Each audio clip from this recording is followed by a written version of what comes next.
what the building looked like, you know? That was still back when it was Harold's. Yeah.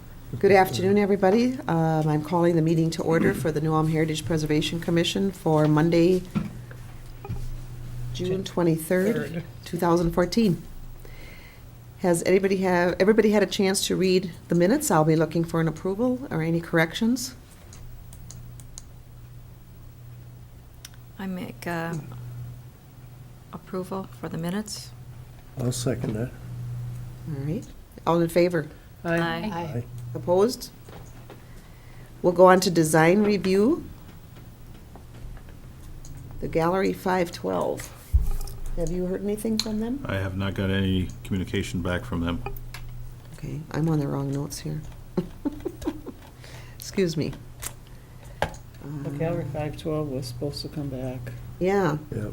For the sign for subcommittee, and we haven't received any communications back from them. all right, then we'll continue with today's design reviews, thank you. All right. The first one up is for David Harmoning at 1604 Hohenstein Drive, building a three-season porch on top of an existing garage that is already there. As you can see from in your packet there, it's on the backside of the old Hohenstein Brewery, on top of an existing garage, a flat slab up there.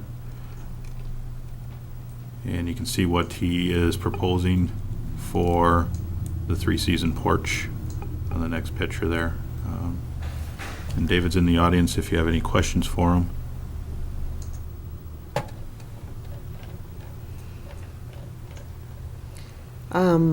I guess I have a question on the first picture, the X's that are on the cement on the top, is that gonna be removed? Do you wanna just come up to the desk, Steve? I don't know what picture you're looking at.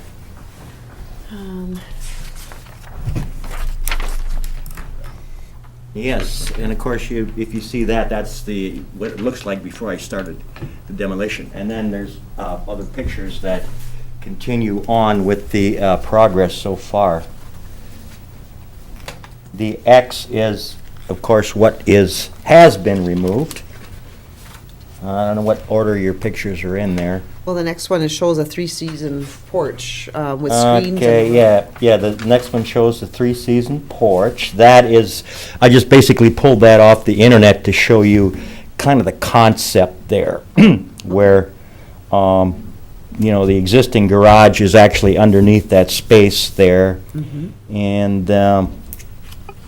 the salvage metal panels will go up to the windows, and then there'll be a corrugated steel roof on that. And I've included some pictures in there of the materials that will be used. So, I don't know, was there some demolition pictures in there, Elwood? I did not receive anything, no. Oh, too bad. There is. Yeah, okay. It's been demolished. Oh, yeah, right here is, We took this off. is this on, this thing over here? No, maybe, let's see. I don't know.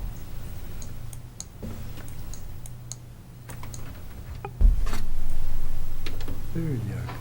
We did. Oh, yeah. Okay, well, so, the picture that you saw here with the X's, is what it looked like before the demolition.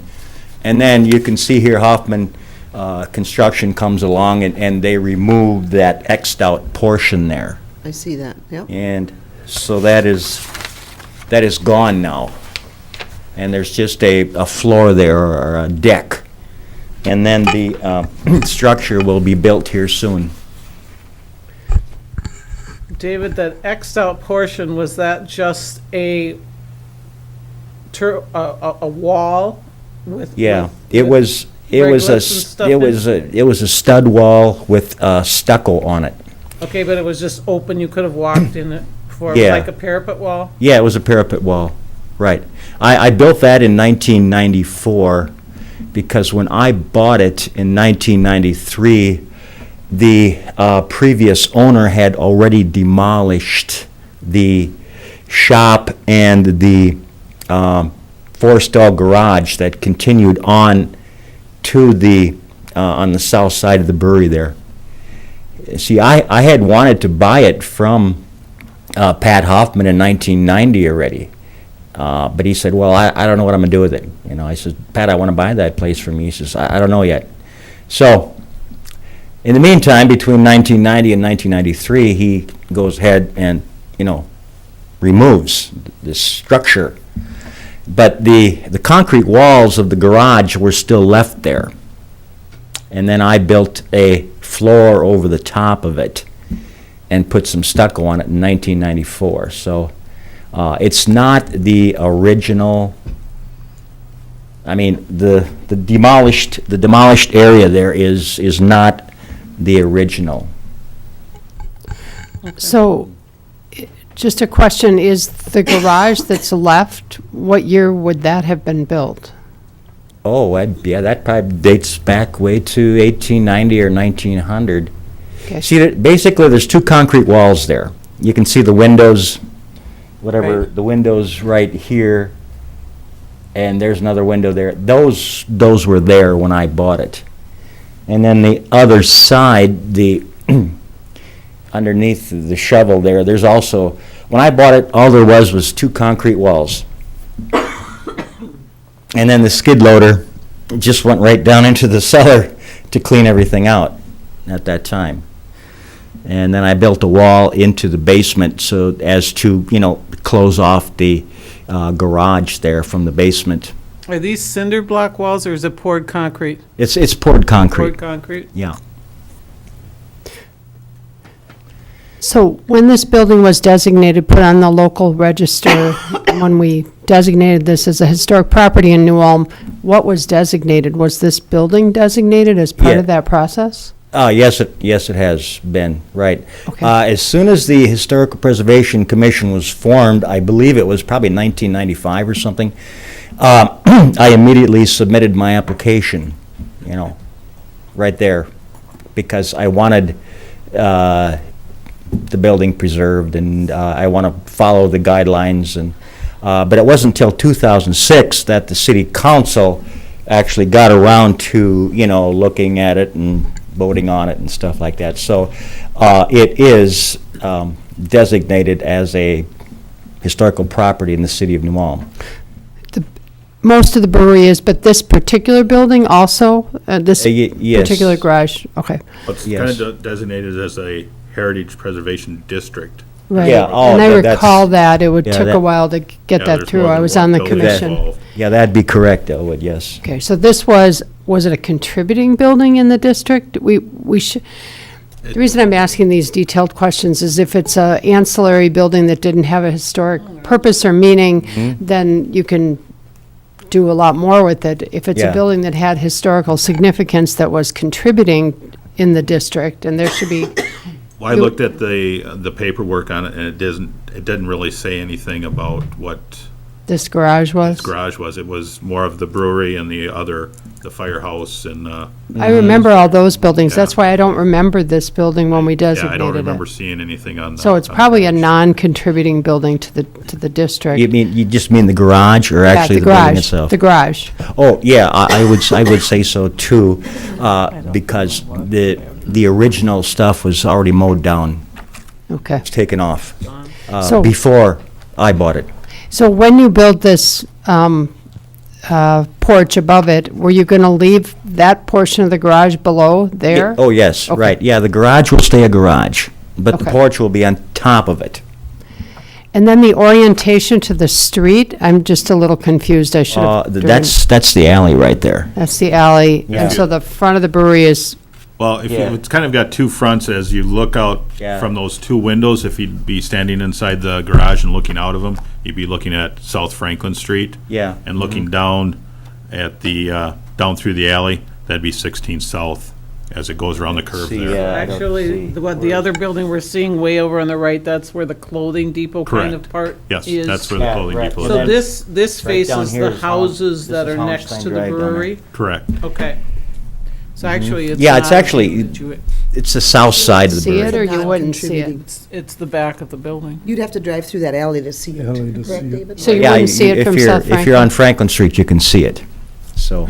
Yeah, and if you're on, in that little row, Yeah. if there's two or three houses up there too, then you. Well, you'd be able Yeah. to see it through the parking lot on the warehouse side of of Yeah. the existing Right. building there. That gravel parking lot looks right into the garage from Yeah, Franklin. Yeah, but the view actually is from Mm-hmm. Howenstein Drive. Right, We don't see that now, you know, but, no. you know, this is the view, of course. You know, from Howenstein Drive there, you know, so. So it's know, but this behind is- It's this behind building It's back in the behind- back. So it's basically, So this isn't even Yeah. close to where the apartment is. It's behind, it's. this is the front of the building. We're Right. talking right behind back here. Right. Yeah, it's actually behind that building there. It's attached to it, of course, you know? But it's probably not contributing as far as the Yeah. Well, if the- designation. It would be nice to know that the building itself is, that the garage is not a contributing building Right, yeah. to the Uh-huh. district first. Yeah, And then second, that it's not on the facade facing the street that That is would be correct. designated that is correct, yes. second. And, Yeah. and then that whatever materials you're using, if it can be viewed, are sympathetic to the building. So I Oh, think well, that's another of course, question. I of mean, course, yes. You know, there's pictures of the old brewery that it might have had some changes and things along the way, but, you know, the pictures I saw actually did have this, if you see these metal panels here, I don't know, is that in your packet? Yep. Okay, you know, I salvaged a whole bunch of those, and these are very typical of that era, you know, whenever the 30s or 40s, and the 50s that they used, and that's what I'm gonna be using on the side of the porch there. You salvaged them from the brewery? No, I salvaged them from another garage that was torn down last year. Yeah, I think those panels, I'm familiar with the panels. You Yeah. guys have seen the panels around Uh-huh. town. Yeah. The windows, what would the windows be constructed of? They're aluminum. Well, Aluminum? yeah, they're whatever that PVC plastic stuff, rustic brown, and they're sliders. Did you, I know Elwood's Sure, the got the windows packet are there. attached. Yep, or- you scroll Oh, down am I there missing? somewhere. Okay. Did you- Just keep going down, yeah. Next one after that. Oh, okay, I see it. And the color is bronze? That's fine. Is Looking it at windows, I see now. brown, rust, it says Terra Bronze. They're sliders. Yep. You know, so Okay. the entire porch will be circumferenced with these sliders. Do they have the small pane dividers in them or not? Yeah, Because I see two pictures, one with and one without. this is the one right here. Okay, you're not putting the small pane division. dividers in? The grill work, the muttons. Muttons, Yeah. it's just Well, two, that could be an option later, but it's not intended right now. But I mean, that's a good idea. I mean, This- you know, I like that idea. What do the rest of the windows of the brewery look like? Do they have those? I don't have the card. They're mostly double I'm hung. gonna pass the card. I don't know what happened to them. Yeah. Oh, Double it's hung, here. 1/1. Yeah, they're just double hungs They're just double hung? With the Okay. arch top. with an arched top. Okay. I guess my real question is this gonna be visible? You know, and is it gonna look like it's a disconnect from the rest of the brewery building? Oh, no, I don't think so. I mean, those sliders, there's gonna be 4 of them, and they're all 4 feet high and 5 feet long.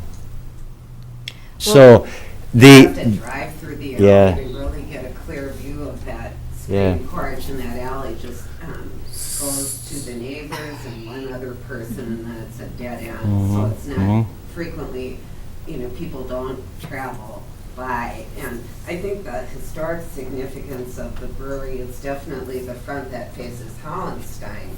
At least I'll look out the window on weekends, and there's always a wedding party that's being photographed in front of the whole brewery. And, it's like they're saying this is quintessential New Ulm, where the brewery is definitely totally intact from the way it was when it was built. And that seems to be the association in town, the front facade. For Yeah. high school graduation pictures and Yeah. weddings and Yeah. everything. Yeah. But No, yeah, I- the grill work on those sliders, could be added. It is an option. But, right now I'm looking at initial construction costs and, there is a, My question is, per side, how many windows are there? And there's 4 per side? Or There 4 per- is, 4 per porch? did That's- They have the windows, yeah. No, this one. Oh, no. I see Okay. 4 per side on this. Okay, yeah, well, there's 4 per side on the 24-foot Okay. side facing the alley or Franklin Okay. Street. And then there's 3 on the south side because it's only 19 feet wide. And is your intention to leave the corrugated brick metal sheeting silver, or are you intending to blend that in with the brick of the brewery?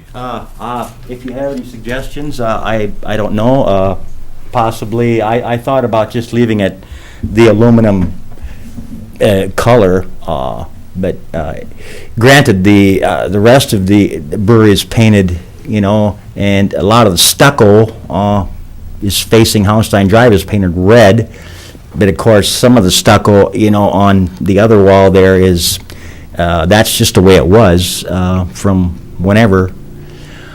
Well, if you're looking at the alley, you've got the red stucco, and then all of a sudden you've got cement, and then you've got, it looks like old stone, and then you come back to the cement again. I'm just concerned that the silver brick, if you have terracotta windows, the corrugated roof, which you probably won't see much of, but then you have the silver bricking underneath it. is- Yeah, no, And that then is, going yeah. back to concrete is going to look, if, I would probably feel more comfortable if the corrugated metal was painted or something. You mean the brick panels? They need to look like brick Yeah. panels. The Yeah, but brick then what are you panels? gonna do at the bottom? This is Yeah, I gonna know, still I stay know. cement. I would gonna stay- make it as unobtrusive as possible. I think blending it in with Yeah. the silver and the cement Yeah, would look good. yeah. I guess I'd try to make it as unobtrusive as possible, so don't try to match the brewery because it's 2 buildings away from the brewery. Garishly, but silver is silver, so I don't know, but yeah. Yeah, well, Probably closer to- let's just call it a compliment. In, So what are the windows gonna be sitting in? The framework, what is that gonna be painted? That's brown, brown. well, that'll terracotta. probably be, like probably some sort of a trim, redwood, cedar or something like that. Whatever the windows are sitting in, it's not Oh, gonna the be yeah, solid. yeah. Yeah, We certainly can paint. yeah. Terra bronze, is that the color? That's the window plastic. Oh, that's, That's the window framework color. It's the same color as the double hung windows that are there now. So that coordinates. Those are all Windsor windows. I bought about 22 of them in 1994. And so basically I matched that color, this whatever, Terratone bronze. something like Terratone that. bronze, excuse me. It's kind of a brown. Because it seems like brown and brick in windows go together. I guess my thought on the whole thing is that if it's not a contributing building, which it sounds like it's not, and it's not very visible, that we want to make it not stand out in the back of the building, that you'd notice that there was anything else there. So leaving it as, if it's silver and the concrete, I kind of agree, go better together, and not painting the rest of it any bright colors to attract any attention to the Yeah. back of the building. Because Yeah. really, all Yeah. we're trying to do is not interfere with the historic building, right? Yeah, very So good. that would be Okay. my Well, recommendation. okay, thank you. I'll go ahead and build it, and then we can still do something later, like color, grill work. Well, Well, I don't think you make a need motion. grill work or any more fancy, I mean, that wouldn't be anything I Yeah. think we would tell Yeah. you to do, right? I mean, Right, okay. I think No, I we just wanted to as see what simple. the other windows look Yeah. like. Yep. If the other windows Terratone. had it, then I would ask for it, because then they Mhm. would match the Okay. windows. Right. The other windows don't seem to have it, so. And, Well, I think it's a totally separate part of the building that we just don't Mhm. want to interfere. Yeah, it's a right? little Yeah. add-on there, Yeah. yeah, So I don't know, do we need a motion to, we need to, Yeah, I think you suppose, do. Okay. that's why I had him bring it to the table, because I wasn't quite sure, Right. because it was part of the contributing or not. right. Well, I'm going to make a motion that if this is not a contributing part of the building, that we allow the three-story, or the four-season porch, three-season porch? Three-season porch. Three-season porch to be built on top with materials that, and I guess I'll just say metal panels that blend in. Yeah. And basic sliding windows, so that it's as unobtrusive as possible. I don't It's know gonna how look, else to it's say. gonna look nice. Yep. I'll second. So that's it? All in favor? Aye. Aye, Opposed? Thank you, Mr. Harmony. thanks. Thank you. And I gotta note that the size of We could have a beer party there. too. Yeah. we beam could. or the It's big truss enough, yeah. for, Okay, I had, took it right up Grace here. I gotta Communities know Church. what the header Is that size gonna signage be. up already for Okay. Grace I will Community? get back with you tomorrow on that. I didn't have a chance to You drive see, by. these are all I didn't two by either. fours in there, so Not that I if paid we can attention. reduce that to like some two by sixes. Okay, Yeah, the old, All right, we'll let old you know. red hen produce. Thank you. thanks, David. Thank Yeah. you. Thank you, Dave. Thank you, David. Okay, what's next? We got, The next one is for Grace Community Church, 311 North Minnesota. They're looking at putting a couple signs up on the railing and by the front door. So you can see in the packet there, it is the building that's tucked back next to Bank Midwest and Domino's, just tucked back towards the alley. Yep. It's, that building has been everything. It's been print shops, it's been cycle shops, it's been. It's been a lot of things. Red hen. is this Yeah. actually part of the historical district? It's in the district. In the district. I don't know but if it's, It's in the alley. I guess, and it's probably not a contributing building to the district. It isn't. Okay. So, But it is in the district and would qualify for a signage grant? Okay. I don't know. Because we proved one, several years back when it was motorsports. Okay. correct. Yeah, I remember that. Nope.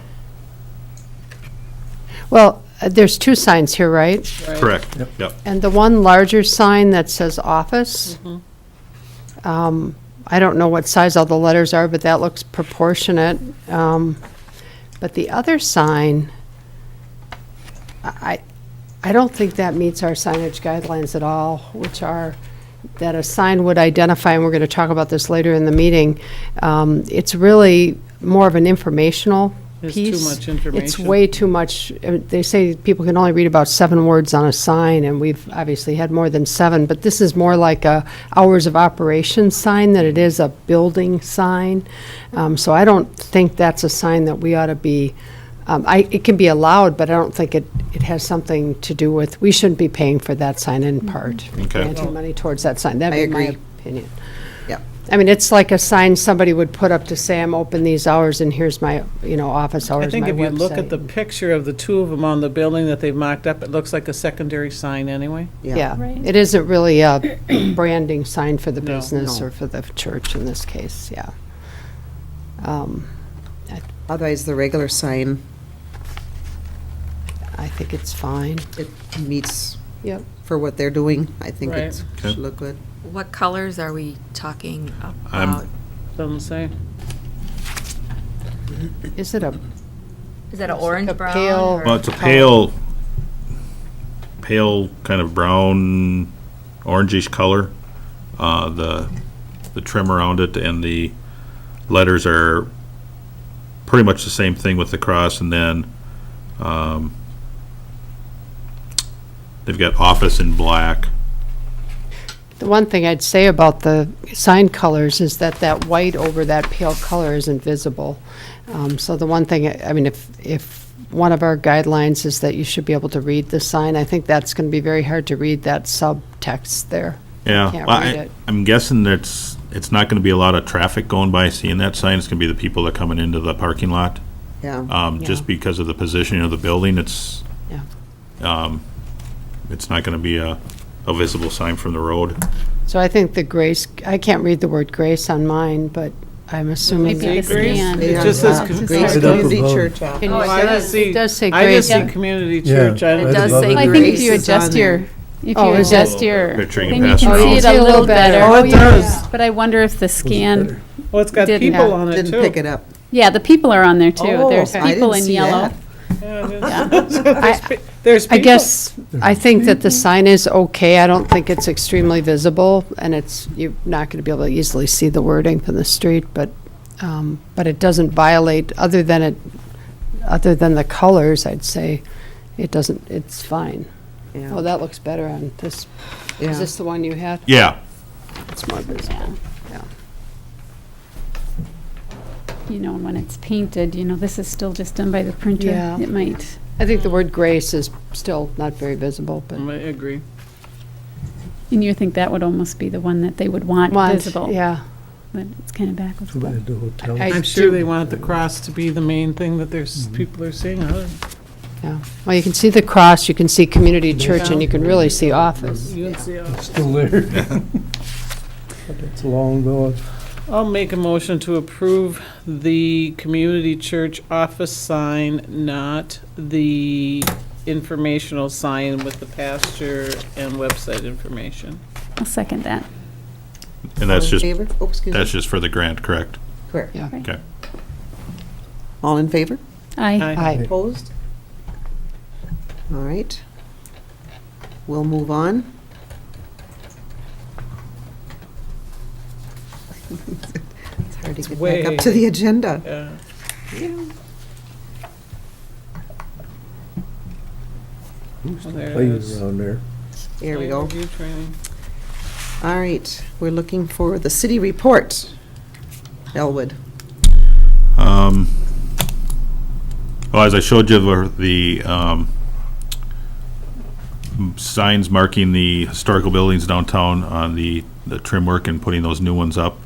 We'll go ahead and go forward with that. That's all I've got. How many signs do you have? I believe there is 8 or 10 of them Okay. to get done. So we'll work on that as we can get the trim work made up, and we'll start getting those put back up. All right, thank you, Elwood. Yep. I was gonna double check to make sure everybody has one of these books now, or do we need to have some more copied? Do you have one, Harlan? You I'm do. sure I have one at home. All right. I don't know if Miss Woods got one, because she wasn't here last time She either. didn't get one because So, she wasn't here. so. Yeah, I would say, and I needed a new one because I gave mine away. So I was wondering if we could have, did you want another one? Yes. Could we have 2 more printed up, Sure. please? All right. And I'd like to thank Ann for bringing us pictures of the old streets the way they used to look. That'll be nice information to have in our packets also. Other than that, I think we're going to jump right into the sign review. And Ann has been gracious enough to have a PowerPoint put together for us. So this will give all of our new members and a nice review for all of us on our signage. Thank you, Ann. You're welcome. Can you see Nope, it's not up. okay, not yet. There we go. Okay. I must say, this isn't my presentation. This is from the Main Street Organization. It's the National Main Street Organization. And so when our original design guidelines were created, we looked at this kind of material. This is really a source document for what we would have had. So I'll breeze through it. There's quite a few pictures here. If I can make it work. Hang on. Okay.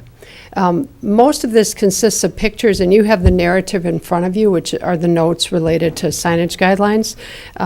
As you can see by this very first one here, signs can have color, and they can be, a lot of times we debate about the colors of signs, but signs can be colorful like this one here.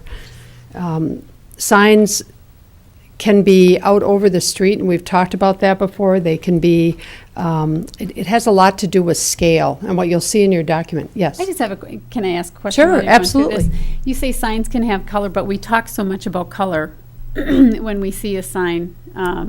Is there certain colors that we don't allow, or, Not really. I think it has to do with, like in this case, the sign is about beehive, and so it's got like kind of little squiggly lines and colors that might have to do with the beehive. A candy store might have striped colors. You know, it could have oranges and yellows and greens in a candy shop sign. So it depends on if it's going with the building, if it fits with the theme of the building or the business, so the branding of the business. So I think any color really could be on a building sign.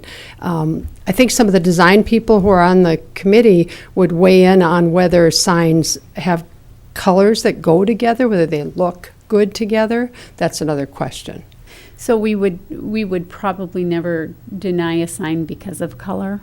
We would just suggest maybe a different color or maybe not so bright, go to the next step down. You might be getting mixed up also with the colors that we approve for the building itself, Right. because we do have a color palette or what for that situation, correct? Right, for buildings themselves downtown, because they would have been brick originally, most of them, some color of brick or stone. We've selected colors for building, for if you're going to paint a building that's Okay. already been painted, that's different than the sign.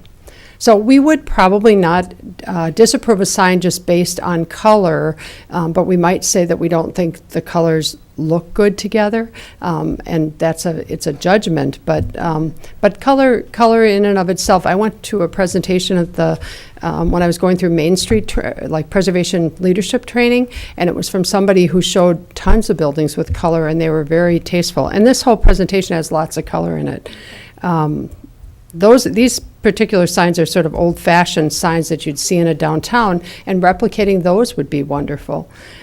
Signs, this presentation talks a lot about proportion of buildings. So we have some buildings that are 3-story and they're bigger. We have buildings that face different directions downtown. Some have a side that faces almost towards Broadway, and we've allowed larger signs there. So proportion's really important. Signs that go out over street, we've encouraged that. We haven't seen a lot of that, but that's wonderful, because the point of Main Street signage should be aimed at a pedestrian level. It's really aimed at the walkers or slow drivers who are looking at a sign. Not a lot of people say, well, I need a much larger sign.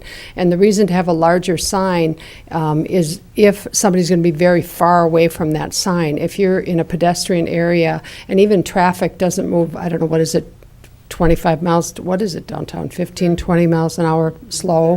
Hopefully it's slower. It's not posted, so legal. Yeah. So people should be going slow, and they should be looking at something that's pedestrian aimed. I do have a question. I remember a friend of mine going through signage issues when she was opening a store, and we had initially talked about putting one that hung out over the sidewalk, and it wasn't allowed. Now you're saying that we would allow sidewalk signs that came out into the, If and you would have to say, is it 7 feet up? They have to clear a certain height, so they can. We have a sign at the Grand that comes out over the street. There's other people who put signs out over the street. They have to be above a certain height. Is it 7 or 8 feet? I'd have to look for sure. It's somewhere in that area, and it's 3 feet out. 3 feet out, so and if you went back go back one slide, please. Yep. So, the other way. One more. There. I'm looking at the bear or bean or whatever, burn sign, Yep. you would allow that. Well, yes, I mean, that sign is probably above 7 feet at the bottom. I think Yes. it's a little bit It's of an on the optical second illusion. You story, can it see the height of the So on person the there. second story, we would allow, okay, I just Yeah. wanted to make sure. with Yep. print that large, now those letters look quite large. Yeah, probably not that large. This guideline that the Main Street organization has ranges from 12 to 15 inches at the largest. It does talk about 15 inches in this presentation, but that is for a large building. If you had a very large building and you were putting a sign on a very big building downtown, you might have a sign that went that high. We've typically approved up to 9 to 12 inches, haven't we, downtown? Right, and I think for the chamber, we proved a little bit higher because they wanted that to be more visible because it is on the corner. Yep. So people could maybe see from Broadway. Right. And the other guideline that's in here is no sign should take up more than 60% of the space of whatever the signage area you're putting it on. So if you're putting it above a transom window, you don't want a sign that the letters take up most of that space. So again, it's a matter of scale. And so we've typically downtown, 9 to 12 inches is really as large as any of our places that have room for signs would accommodate and not take up more than 60% of the space. And I think that's how we got to that. I'm just hearkening, looking at George's Ballroom, which lettering is Yeah. much more than 15. Yeah. I can't imagine not allowing that Well, sign. I think, again, then there's the other piece of this that is talked about in here is if you have a historic sign may have letters like we had back here, Okay. very large on a building. Historically, if it had that, you could, I think, make the case that our guidelines would accommodate that. So yes, for George's Ballroom. The other thing is neon. Our guidelines say that if neon was on a building, you can put it on a building, and virtually every building at one time in New Ulm had neon on it. So we could have neon signs, and some of those neon signs were very large, Yes. so. That's the other one I was remembering is the Eibner sign, which if it ever came back, I can't imagine disallowing, but it was bigger than Right. 15 So I think if inches there's a and neon. historical case for a sign being larger on a building, we would definitely allow that. The other thing that is in this presentation is where you put a sign. And in this case, you can see it, it's in a transom area, and it should not cover any architectural elements. And I think we've always, if somebody wanted their sign to go off above the brick there or off to the side, we would want them to contain it within a natural space. And all our buildings, like here's an example, the Allen, I'm not sure what the whole sign says, but they've put the lettering in a natural space that existed above pediments and other architectural elements. This is an example of a bad sign. This sign the letters are out of proportion to the size of the building. It's a small building, and it's got very large signage on it. And so it's actually made, and what it says in the presentation, if you read what's documented here, is that it sort of cheapens the area. It doesn't make the area look better. It doesn't add, it's not adding to the area. And because of the size of the building and such a large lettering on the sign, it's and they use the word tacky. This is an example of a good sign. Doesn't take up more than 60% of the space. The lettering is proportionate to a walking area, to a downtown. Here's some, these, I guess I did edit this because I put some of our own signs in here. This was the sign we approved. Yes. So again, it's on a natural area. That area used to have windows behind it, but it had been covered up at the point they put the sign up there. Another one, this is a good example of a downtown sign. Another good example, they used a natural area. Retzlaff's would have an area like that on their building, and Retzlaff's is written in that area. This one is using glass to talk about glass, so it's really nice when a sign relates to something that's going on in the building, a candy store, or you think of a barber shop sign with what you expect to see. This glass menagerie is a clever use of signs. This was when I was in Owatonna. Owatonna Shoe had done this, and they had done the replicated transoms that were like the ones that we used at the chamber. Yeah, so this is where the chamber got that idea. Again, this is signage in windows, and window signage, we don't govern that. Typically, we haven't had people bring a lot of that to us. We don't, but if somebody did bring it to us, the guideline from the National Trust is 20% of the space of the window should only be taken up by that signage. So you should never fill more than 20% of the window space. I mean, this one, if you looked at it, it's physically across more than 20%, but the actual letters themselves don't take up. So in other words, you wouldn't want somebody to put letters all over the window space so you can't see in the windows, because one of the principles is to be able to look in windows. This is a hand-painted sign. We've had a few of those downtown, and it's nice. There's a kind of paint you can use to paint the sign in the windows. Not many people do that anymore. They use vinyl letters. This is an interior sign that's hanging inside the building, and again, we don't govern it, but this is an example of a good interior sign. These are just examples of different signs. These are neon signs that are good. These are historic or now and then antiques. Another sign that's on a window, and again, we don't typically govern that, but a nice sign on a window. This is in a Wisconsin Main Street community that all those buildings were developed. It's in Plymouth or one of the towns in Wisconsin that I visited that had some nice signage, Salon 511 on an awning. Edward Jones, you can see to the right, there's an Edward Jones sign. And so many, whether it's Subway or Edward Jones, they have signage for historic districts. So if we ever have to approve a sign that's from a chain of any kind, whether it's a financial advisor or somebody, they have signage that goes in historic districts. McDonald's even does. Again, some just metal sign, metal lettering on windows. Example of a sign going out over more. See the candy or the ice cream shop, lots of color in that sign. Rodney's. It's facing the wrong way, but that's a really nice sign. It needs painting, but it's a nice sign. That was one we had. This is awnings. Bubble awnings are not allowed. There's a little bit of awning trading in here too. That's a nice awning. The guideline on awnings is no more than 12 inches on an awning.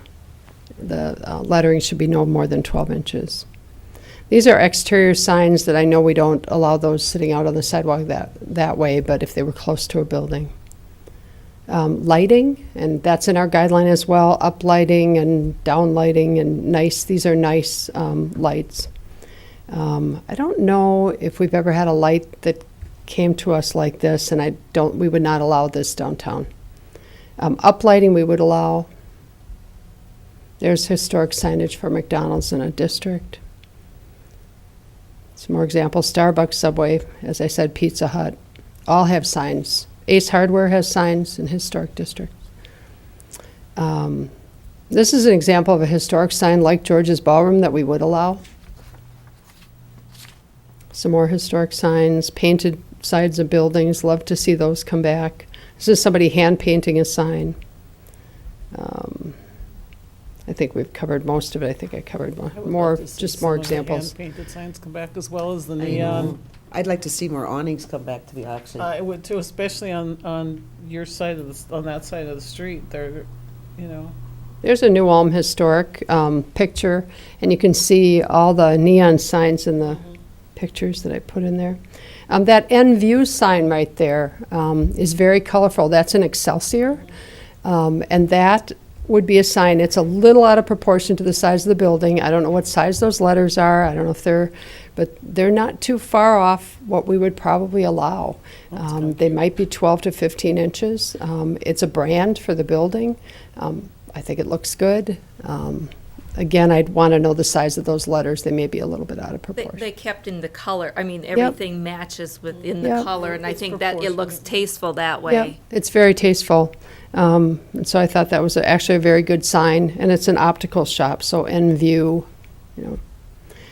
This was in Excelsior. Oh no, this was across the street at one time. Yeah, Britannia. that's your building. Yeah. Well, my building's in the background, but Nice the other one, reflection. yeah. So that's a good sign. Larkspur's old sign. One of the signage guidelines in our guide is that we have no more than 2 typefaces. And I think that comes up often when people come with, even the last sign we approved had actually, maybe had 3. So I think one thing we should be a little more aware of is both whether things are written in script that's hard to read, we've had that, and we've also seen 3 or 4 kinds of typefaces, and I think that just makes it very hard for the reader to see it. And again, no more than 7 letters is what a passerby can read, so those are other guidelines. That's it. In the back of the packet that you had, our own guidelines are listed, and I think I talked about quite a few of them. Size and placement, if you look at page 26, talks about in a densely built downtown area, signage should be directed at the pedestrian. don't assume that the largest sign is the best. And there's actually, if you go out on the internet, you can look at statistics about how far away you have to be from a building and what size you can read. And you'd be surprised if you were standing up against one side of our main street looking across the street, you can see 8 inches letters. It's very visible to people. So the idea that a sign has to be 15 or 20 inches in order for people to see it, it actually is out of proportion to most of our buildings, and it's not the reality. Logical signage locations, message and design. A good sign says less rather than more. So I think when we're giving guidance, many times people are trying to put too much information on their sign, and we would want them to perhaps do less. The valance of awnings, using that for signage is really nice, and I think people shy away from that sometimes because they know if they sell the building, the next person isn't going to be able to use that awning. So that's one of the reasons, people may not always do that, but it's a great place for signage or lettering. And then the next page, which is, I think it's page 27 page 27 has some pictures, shows logical locations for signage. Again, it talks about proportion, traditional materials, wood or metal, or something that looks like wood or metal. So we've allowed a lot of metal lettering, and it's fine because it looks like it replicates wood or other natural designs. Colors that are coordinated with the overall building and the colors of the adjacent buildings. Talks about typeface that's generally in this age of the building. I don't know that we've really held to that, and I don't know that we should really. It's in here as a guide. Again, 60% of the total sign area for lettering. Traditional sign locations we've talked a lot about. It shouldn't conceal any architectural features. We talked about lighting. I think that's most of what's covered here.